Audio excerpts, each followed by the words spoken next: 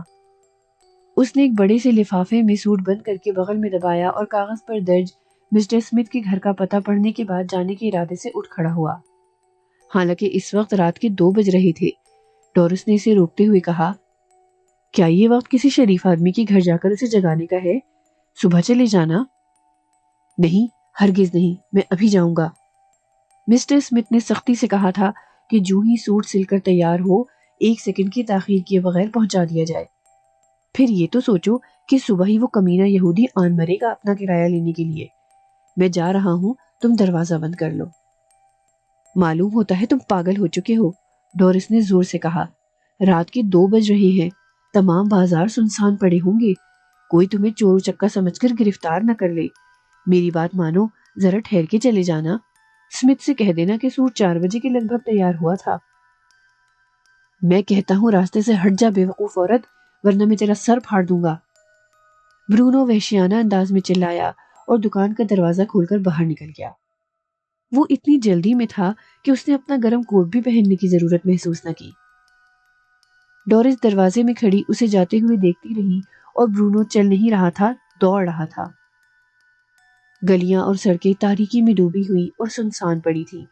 فضا میں دھند اور خنکی اتنی تھی کہ دوڑنے کے باوجود برونو کا بدن برف ہو گیا۔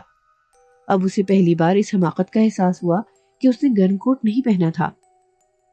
خیال آیا کہ واپس جا کر کوٹ پہنے، لیکن سوٹ اسمتھ تک پہنچانے اور 200 پاؤنڈ وصول کرنے کی فکر میں اس نے واپس گھر جانے کا خیال ذہن سے جھٹک دیا اور اپنی رفتار تیز کر دی۔ سڑکوں پر اگرچہ فاصلے فاصلے سے برقی لیمپ روشن تھے، لیکن زبردست دھند کے باعث ان کی روشنی صرف کھمبوں کے ارد گرد ہی محدود ہو کر رہ گئی تھی۔ برونو برسوں بعد ایسے وقت گھر سے باہر نکلا تھا اور اسے تعجب ہوا کہ رات کا سناٹا بھی کیسا بھیانک ہوتا ہے۔ حد یہ ہے کہ کوئی آوارہ کتا بھی اس وقت نہیں بھونکا اور نہ گشت کرنے والے کسی سپاہی سے اس کی ابھی تک مٹ بھیڑ ہوئی۔ ایک کھمبے کے پاس رک کر اس نے ہانپتے ہوئے اپنی مٹھی میں دبا ہوا وہ کاغذ کھولا جس میں اسمتھ کے گھر کا پتہ درج تھا۔ لیمپ کی مدھم روشنی میں برونو نے پتہ پڑھنے کی کوشش کی، مگر حروف رقص کرتے ہوئے غائب ہو گئے۔ برونو نے نگاہ جما کر عبارت پڑھنا چاہا، لیکن ہر بار حروف آنکھ مچولی کھیلنے لگے۔ تاہم اٹکل سے کام لے کر وہ پتہ یاد کرنے میں کامیاب ہو گیا۔ اسمتھ کا گھر زیادہ دور نہیں تھا، تاہم سڑکیں ویران اور خالی ہونے کے باعث اسے لگا کہ یہ خاصی دور جگہ ہے۔ معاً اس نے اپنے عقب میں کسی گاڑی کی آواز سنی۔ وہ رک گیا اور پلٹ کر دیکھنے لگا۔ یہ ایک ٹیکسی تھی جو آہستہ آہستہ چلتی ہوئی اسی کی طرف آ رہی تھی۔ پھر ڈرائیور نے برونو کے قریب پہنچ کر بریک لگائی اور کھڑکی کا شیشہ نیچے کر کے سر باہر نکالا۔ کیوں مسٹر، کہاں جانا ہے؟ برونو نے آہستہ سے اسے اسمتھ کے گھر کا پتہ بتایا اور ٹیکسی میں بیٹھنے ہی والا تھا کہ اسے یاد آیا کہ جیب میں تو کچھ ہے ہی نہیں، ٹیکسی کا کرایہ کہاں سے دے گا؟ چنانچہ وہ جلدی سے اتر گیا۔ ڈرائیور نے پوچھا، کیا بات ہے؟ تب برونو نے اسے بتایا کہ اس کی جیب خالی ہے اور وہ پیدل ہی چلا جائے گا۔ ڈرائیور نے اوپر سے نیچے تک برونو کا جائزہ لیا، پھر ہمدردانہ لہجے میں بولا، کوئی بات نہیں، میں بھی ادھر ہی جا رہا ہوں، تمہیں راستے میں اتار دوں گا۔ مسٹر اسمتھ کا مکان ادھر ہی ہے۔ برونو اس غیبی مدد پر حیران رہ گیا۔ زیادہ غور کرنے کا وقت نہ تھا۔ چند لمحے بعد ٹیکسی ڈرائیور نے اسے ایک جگہ اتار دیا اور برونو کو خدا حافظ کہہ کر رخصت ہو گیا۔ برونو نے گرد و پیش کا جائزہ لیا۔ دور دور تک کوئی فرد و بشر دکھائی نہ دے رہا تھا۔ شہر کے اس حصے میں وہ پہلے کبھی نہ آیا تھا، اور اگر آیا بھی تھا تو اب اسے قطعی یاد نہ تھا۔ بہرحال دکانوں کے سائڈ بورڈ پڑھنے کے بعد اسے معلوم ہو گیا کہ یہ کون سی جگہ ہے۔ یہ وہی سڑک تھی جس کا نام کاغذ میں درج تھا۔ سڑک کے پہلوؤں میں دو طرفہ مکانوں کی قطاریں حد نظر تک چلی گئی تھیں۔ اس علاقے میں غیر معمولی طور پر گہری کوہر پڑ رہی تھی۔ برونو نے ایک ایک کر کے مکانوں کے نمبر دیکھنے شروع کیے۔ گھومتے گھومتے بالآخر وہ ایسے علاقے میں پہنچ گیا جہاں متوسط درجے کے لوگ رہتے تھے۔ جا بجا غلاظت اور کوڑے کرکٹ کے ڈھیر پڑے تھے، اور یہی پہلی بار برونو کا استقبال آوارہ کتوں نے بھونک بھونک کر کیا۔ کتوں سے بچنے کے لیے وہ اندھا دھند ایک گلی میں گھس گیا۔ پہلے ہی مکان کے باہر ایک گھڑے میں پانی بھرا تھا۔ برونو اس گڑھے میں جا گرا۔ خیر گزری کہ اس نے سوٹ کا بنڈل بچا لیا۔ کوشش کر کے وہ گڑھے سے باہر نکلا۔ سامنے ہی مکان کا نمبر سفید جعلی حروف میں بند دروازے پر لکھا تھا۔ برونو یہ نمبر دیکھ کر ساری تکلیف بھول گیا۔ اسی مکان کا نمبر کاغذ پر درج تھا۔ جلدی سے سیڑھیاں چڑھ کر وہ دروازے کے نزدیک پہنچ گیا اور برقی گھنٹی کے بٹن پر انگلی رکھ دی۔ مکان کے اندرونی حصے میں گھنٹی بجنے کی آواز بھی اس نے سنی۔ 1 منٹ گزر گیا، کوئی دروازہ کھولنے نہ آیا۔ برونو کے اضطراب اور بے چینی میں ہر لمحہ اضافہ ہو رہا تھا۔ اس نے دوبارہ گھنٹی بجائی۔ یکایک دروازہ کھل گیا، اور برونو کو یہ جاننے میں دقت نہ ہوئی کہ دروازہ کھولنے والا مسٹر اسمتھ کے علاوہ اور کوئی نہ تھا۔ اسمتھ نے شب خوابی کا لباس پہن رکھا تھا، اور اس کے ہاتھ میں قدیم وضع کا شمعدان تھا جس میں ایک موم بتی روشن تھی۔ موم بتی کی روشنی میں ہیرے کی وہ انگوٹھی اب بھی جگمگا رہی تھی جو اسمتھ کی انگلی میں برونو پہلے دیکھ چکا تھا۔ اسمتھ نے برونو کو پہچاننے کی کوشش میں شمعدان ذرا اوپر کیا اور اس پر نگاہ پڑتے ہی خوش ہو کر بولا، آہا، یہ تم ہو مسٹر برونو، سوٹ تیار ہو گیا؟ جی ہاں، برونو نے ہانپتے ہوئے جواب دیا۔ جو ہی کام مکمل ہوا میں حسب ارشاد آپ کی خدمت میں حاضر ہو گیا۔ بہت خوب، بہت خوب، اسمتھ نے کہا۔ تم اپنے وعدے کے پورے نکلے۔ آؤ آؤ، اندر آ جاؤ۔ برونو ایک تنگ لمبی سی ڈیوڑی میں داخل ہوا۔ مکان کے ارد گرد غبار کی ناگوار بو پھیلی ہوئی تھی، اور جا بجا مکڑیوں نے جالے تان رکھے تھے۔ برونو کو حیرت ہوئی کہ اس قدر مالدار ہونے کے باوجود مسٹر اسمتھ ایسے گندے اور چھوٹے مکان میں رہتے ہیں۔ بس میرے پیچھے پیچھے چلے آؤ، اسمتھ نے اونچی آواز میں کہا۔ ایک تاریک ہال کمرے میں سے گزر کر وہ دونوں ایک چھوٹے سے تنگ کمرے میں پہنچ گئے۔ یہاں کمرے کے وسط میں ایک بھاری میز اور ایک پرانی کرسی کے سوا کچھ نہ تھا۔ کمرے کی چھت اور دیواروں پر مدتوں سے روغن نہیں ہوا تھا، اور مکڑیوں کے جالے تو اس قدر تھے کہ بیان سے باہر۔ دیواریں اور کھڑکیاں تک گرد و غبار میں اٹی ہوئی تھی۔ میز اور کرسی کے علاوہ ایک اور چیز بھی کمرے میں برونو کو کچھ دیر بعد نظر آئی۔ یہ ایک لکڑی کی اونچی سی الماری تھی جس میں اوپر سے نیچے تک کتابیں ٹھسی ہوئی تھیں۔ ان کتابوں پر بھی مکڑیوں کے جالے صاف دکھائی دیتے تھے۔ اسمتھ نے شمعدان میز پر رکھ دیا۔ برونو نے دیکھا کہ میز پر بھی ایک بڑی سی پرانی اور حد درجے بوسیدہ کتاب کھلی رکھی ہے۔ کتاب کے اوراق کا رنگ گہرا زرد تھا، اور اس کے سیاہ حروف گردش لیل و نہار کے زیر اثر خاصے مدھم پڑ چکے تھے۔ برونو نے اپنے جسم میں تھرتھری سی چھوٹتی محسوس کی۔ وہ گھبرا کر ایک قدم پیچھے ہٹ گیا۔ نہ جانے کیوں اسے یہ کتاب دیکھ کر ڈر لگ رہا تھا، حالانکہ اس میں بظاہر ڈرنے کی کوئی بات بھی نہ تھی۔ ہاں بھائی، تم کہتے ہو سوٹ ہر طرح تیار ہو چکا ہے؟ اسمتھ نے پوچھا۔ برونو نے زبان سے جواب دینے کی بجائے اسبات میں گردن ہلا دینا مناسب جانا۔ پھر یہ سوچ کر کہ شاید گردن ہلا دینے سے مسٹر اسمتھ کی تسلی نہ ہو، اس نے کہنا شروع کیا، جناب والا، یہ انتہائی دشوار کام ثابت ہوا۔ یقین کیجئے میں مسلسل 4 راتیں جاگتا رہا ہوں۔ تم نے میری دی ہوئی ہدایت پر پوری طرح عمل کیا یا نہیں؟ اسمتھ نے اس کی بات کاٹتے ہوئے کہا۔ قطعی طور پر جناب والا، برونو نے فوراً جواب دیا۔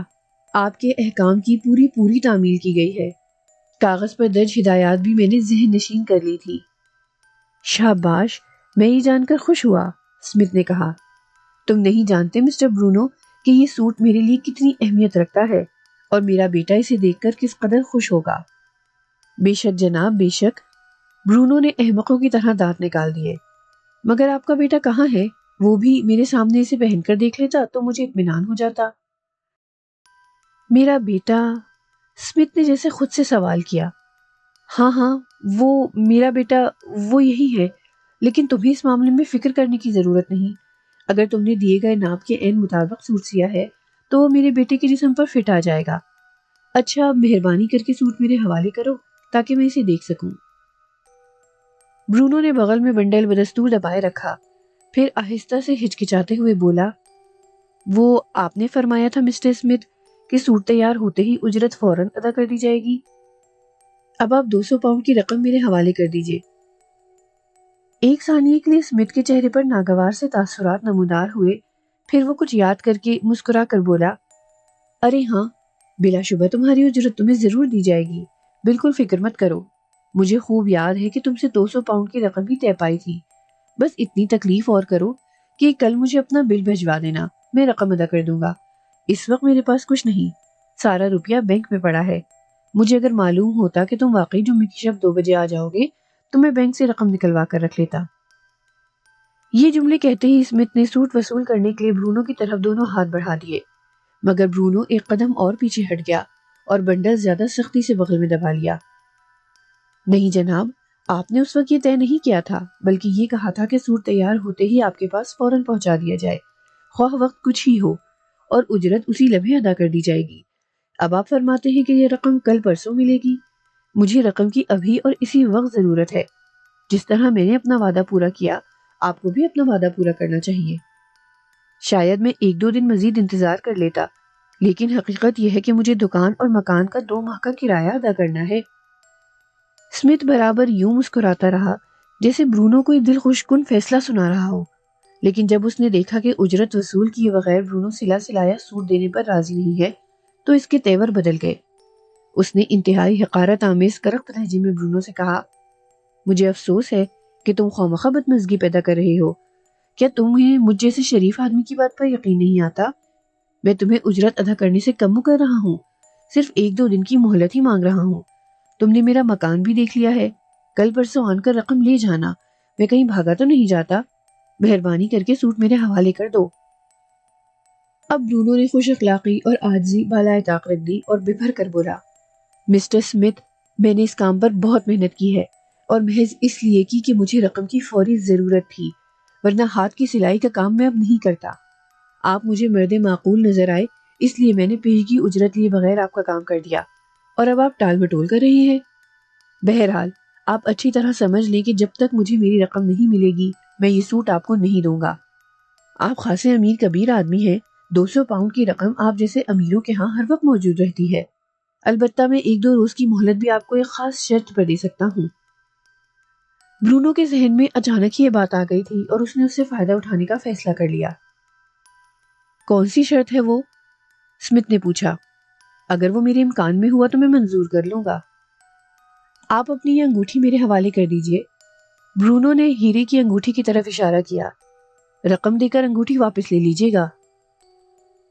اسمتھ نے چونک کر انگوٹھی پر نگاہ ڈالی۔ یہ انگوٹھی؟ وہ بے اختیار قہقہا مار کر ہنس پڑا، پھر اس نے انگلی میں سے انگوٹھی اتار کر میز پر پھینک دی۔ اگر تم یہ انگوٹھی اپنے پاس رکھنا چاہتے ہو تو مجھے قطعاً انکار نہیں، لیکن میں تمہاری سادہ لوہی سے فائدہ نہ اٹھاتے ہوئے یہ واضح کر دوں کہ تم غالباً اس میں جڑے ہوئے پتھر کو ہیرا سمجھ رہے ہو، حالانکہ یہ ہیرا نہیں ہے، 1-2 کوڑی کا خوشنما پتھر ہے اور بس۔